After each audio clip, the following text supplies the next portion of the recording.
আল্লাহর কাছে একটা বান্দা চাইছিলাম, আলহামদুলিল্লাহ আল্লাহ দিছেও একখান বান্দা।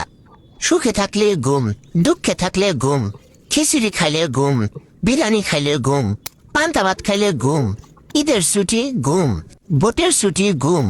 মানে আল্লাহর দুনিয়ায় এমন কিছু নাই যাতে তার ঘুম পায় না। মানে আপনি তারে কোনোভাবে আটকাইতে পারবেন না।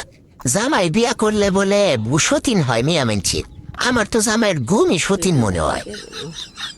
আমার জামাই না সব কাজ জানে, সব কাজ পারে, শুধুমাত্র 3-4টা কাজ আছে যা সে কখনোই পারে না। বলেন কি? এই যেমন ধরেন বউ রাগ করলে যে বউয়ের রাগ ভাঙাতে হয় সেটা সে জানেই না।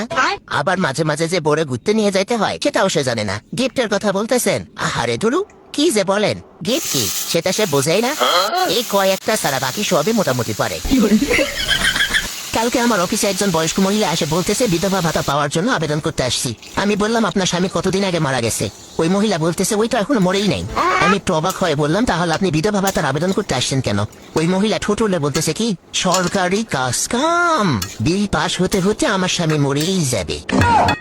আগে জানতাম স্বামী স্ত্রী হাইসা খিল্লা দুইটা কথা কইলে এক লগে বেশি সময় কাটাইলে ওই যাবে ফেরেস্তা, রহমতেন ফেরেস্তা।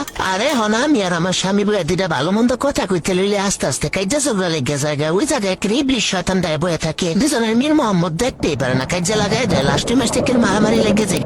মাঝে মাঝে ভাবি সবকিছু ছেড়ে বনবাসে চলে যাব, কিন্তু সেখানে মোবাইলটা চার্জ কিভাবে দেবো সেটা ভেবেই আজ যেতে পারতাছি না।